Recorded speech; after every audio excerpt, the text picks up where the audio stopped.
ब्रह्मरूपमादिमध्यशेषसर्वभाषकम् भावषट्कहीनरूपनित्यशतमदयम् ब्रह्मणोऽधिगोचरं च नेति नेति भावितं त्वं नमामि देवदेव রামকৃষ্ণমীশ্বরম।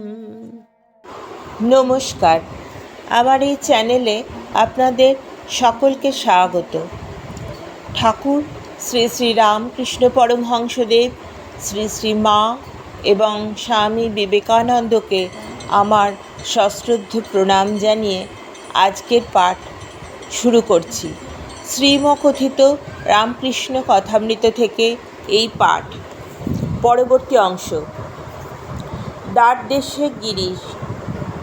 ঠাকুর শ্রীরামকৃষ্ণকে গৃহমধ্যে লইয়া যাইতে আসিয়াছেন। ঠাকুর ভক্ত সঙ্গে যেই নিকটে এলেন, অমনি গিরিশ দণ্ডের ন্যায় সম্মুখে পড়িলেন। আজ্ঞা পাইয়া উঠিলেন, ঠাকুরের পদধূলা গ্রহণ করিলেন ও সঙ্গে করিয়া দুতলায় বৈঠকখানা ঘরে লইয়া বসাইলেন। ভক্তেরা শশব্যস্ত হইয়ে আসন গ্রহণ করিলেন। সকলের ইচ্ছা তাহার কাছে বসেন ও তাহার মধুর কথামৃত পান করেন। আসন গ্রহণ করিতে গিয়া ঠাকুর দেখিলেন একখানা খবরের কাগজ রহিয়াছে। খবরের কাগজ বিষয়ীদের কথা, বিষয়ের কথা, পরচর্চা, পরনিন্দা, তাই অপবিত্র তাহার চক্ষে। তিনি ইশারা করিলেন ওখানা যাতে স্থানান্তরিত করা হয়। কাগজখানা সরানো হবার পর আসন গ্রহণ করিলেন। নিত্যগোপাল প্রণাম করিলেন। শ্রীরামকৃষ্ণ নিত্যগোপালের প্রতি, ওখানে? নিত্য, আজ্ঞা হাঁ, দক্ষিণেশ্বরে যাই নাই, শরীর খারাপ, ব্যথা। শ্রীরামকৃষ্ণ, কেমন আছিস? নিত্য, ভালো নয়। শ্রীরামকৃষ্ণ, 2-1 গ্রাম নিচে থাকিস। নিত্য, লোক ভালো লাগে না, কত কি বলে, ভয় হয়, একবার খুব সাহস হয়। শ্রীরামকৃষ্ণ, তা হবে বই কি, তোর সঙ্গে কে থাকে?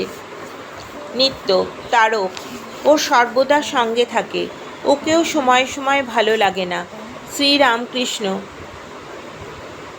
তাদের মঠে একজন সিদ্ধ ছিল, সে আকাশ তাকিয়ে চলে যেত। গণেশগর্জি সঙ্গী, যেতে বড় দুঃখ, অধৈর্য হয়ে গিয়েছিল। বলিতে বলিতে শ্রীরামকৃষ্ণের ভাবান্তর হইল। কি ভাবে অবাক হয়ে রইলেন। কিয়ৎপরে বলিতেছেন, তুই এসেছিস, আমিও এসেছি। এ কথা কে বুঝিবে? এ কি দেবভাষা? পার্শ্বদ সঙ্গে অবতার সম্বন্ধে বিচার। ভক্তেরা অনেকেই উপস্থিত। শ্রীরামকৃষ্ণের কাছে বসিয়া নরেন্দ্র, গিরিশ, রাম, হরিপদ, চুনি, বলরাম, মাস্টার অনেকে আছেন। নরেন্দ্র মানে না যে মানুষ দেহ লইয়া ঈশ্বর অবতার হন। এদিকে গিরিশের জ্বলন্ত বিশ্বাস যে তিনি যুগে যুগে অবতার হন আর মানবদেহ ধারণ করে মর্তলোকে আসেন। ঠাকুরের ভারী ইচ্ছা যে এ সম্বন্ধে দুজনের বিচার হয়। শ্রীরামকৃষ্ণ গিরিশকে বলিতেছেন, একটু ইংরাজিতে দুজনে বিচার করো, আমি দেখব। বিচার আরম্ভ হইল। ইংরেজিতে হইল না, বাংলাতেই হইল। মাঝে মাঝে 2-1টা ইংরেজি কথা। নরেন্দ্র বলিলেন, ঈশ্বর অনন্ত, তাকে ধারণা করা আমাদের সাধ্য কি? তিনি সকলের ভিতরে আছেন, শুধু একজনের ভিতরে এসেছেন এমন নয়। শ্রীরামকৃষ্ণ সস্নেহে, ওরও যা মত আমারও তাই মত, তিনি সর্বত্র আছেন।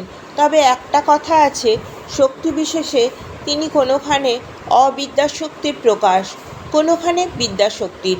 কোন আধারে শক্তি বেশি, কোনো আধারে শক্তি কম, তাই সব মানুষ সমান নয়। রাম, এসব মিছে তর্কে কি হবে? শ্রীরামকৃষ্ণ বিরক্তভাবে, না না, ওর একটা মানে আছে। গিরিশ নরেন্দ্রর প্রতি, তুমি কেমন করে জানলে তিনি দেহ ধারণ করে আসেন না? নরেন্দ্র, তিনি অবাং মনুষ্য গোচরম। শ্রীরামকৃষ্ণ, না, তিনি শুদ্ধ বুদ্ধির গোচর। শুদ্ধ বুদ্ধি, শুদ্ধ আত্মা একই।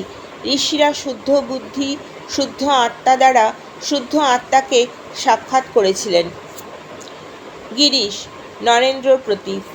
মানুষে অবতার না হলে কে বুঝিয়ে দেবে? মানুষকে জ্ঞান ভক্তি দেবার জন্যই তিনি দেহ ধারণ করে আসেন, না হলে কে শিক্ষা দেবে? নরেন্দ্র: কেন, তিনি অন্তর থেকে বুঝিয়ে দেবেন। শ্রীরামকৃষ্ণ সস্নেহে: হাঁ হাঁ, তিনি অন্তর্যামী রূপে বুঝিয়ে দেবেন। তারপর ঘোরতর তর্ক। ইনফিনিটি তাঁর কি অংশ হয়?